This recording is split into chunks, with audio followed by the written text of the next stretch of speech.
আসসালামু আলাইকুম।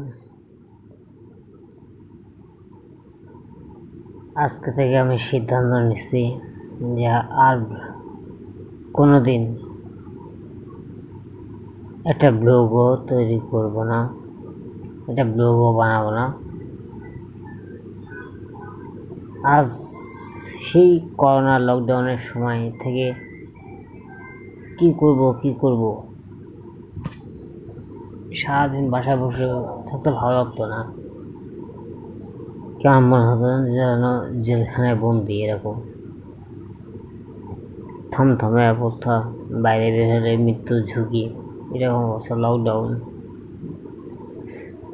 তখন ইউটিউব দেখতে দেখতে হঠাৎ করে ইউটিউবে একটা ব্লগ দেখলাম যে ইউটিউবে চ্যানেল কীভাবে খুলে ব্লগ তৈরি করতে হবে, কীভাবে ব্লগ তৈরি করতে হবে, আপনি কিসের উপর ব্লগ করবেন, কি সব সিস্টেম বললো। তা সেভাবে আমি করলাম, একটা চ্যানেল খুললাম, বুলবুল ফুড চ্যালেঞ্জ। এটা আমার ফার্স্ট চ্যানেল।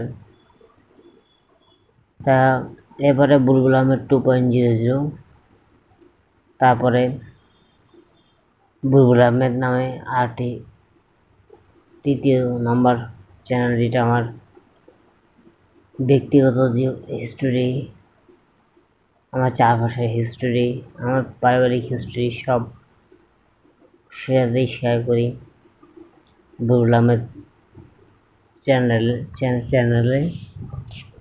ইউটিউব চ্যানেলে।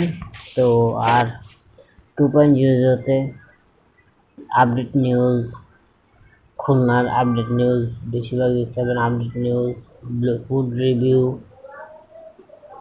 এগুলো পাবেন। আর বেশি পাবেন, আর ফুড বেশি রিভিউয়ের বেশি ব্লগ পাবেন বুলবুল ফুড চ্যালেঞ্জ, যে মাই যে ইউটিউব চ্যানেলটা আছে বুলবুল ফুড চ্যালেঞ্জ, যে আমার ইউটিউব চ্যানেল, সেইটাতে বেশি পাবেন ফুড রিভিউ চ্যালেঞ্জ। এবং ঘরোয়া পরিবেশে আমি তখন ফার্স্ট মাত্র ইউটিউব চ্যানেল খুলতে কীভাবে কী করবো, তখন পর্যন্ত আমার কোনো কেউ নাই যে একটা ভিডিও আমার ভাইরাল হবে বা ভাইরাল করবে। তারপর কোনো স্পন্সরও পাইনি বা স্পন্সরও আমার হয়নি। কোনোরকম ভাঙাচোরা সেটডেমেটা আমি ব্লগ করে আসতেছি এবং করতেছিলাম, ভাবতেছিলাম হয়তো পরিশ্রমী সৌভাগ্যের চাবিকাঠি। কিন্তু 4.5 বছর 5 বছরে, 4.5 বছর থেকে 5 বছর, কমপক্ষে কম হলেও 4.5 বছর হবে, এত হার্ড পরিশ্রম করে প্রায় 400 450-র অধিক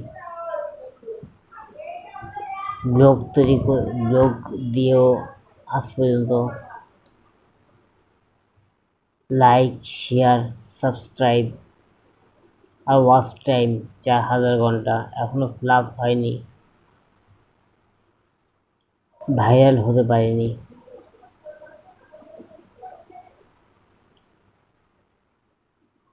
তা আমি প্রতিবন্ধী মানুষ, আসলে ফাটা প্রতিবন্ধী মানুষদের কপালে কিছুই হয় না, কিছুই নেই, যে কপালের নিয়তিতে যা লেখা আছে তাই হয়েছে। সেই জন্য আমি আজকে আপনার কাছ থেকে বিদায় নিচ্ছি। এরপর থেকে আর আমাকে আপনার ব্লগ আমার পাবেন না।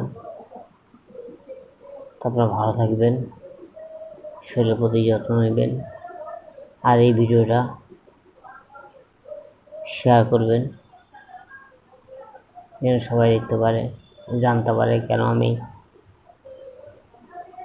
ব্লগ ছেড়ে দিচ্ছি। সম্পূর্ণ মনের দুঃখে আমি ব্লগ ছাড়তেছি, সম্পূর্ণ মনের দুঃখে, মনের কষ্টে। তো সবাই ভালো থাকবেন, শরীরের প্রতি যত্ন নেবেন, পরিবারের প্রতি খেয়াল রাখবেন। আসসালামু আলাইকুম।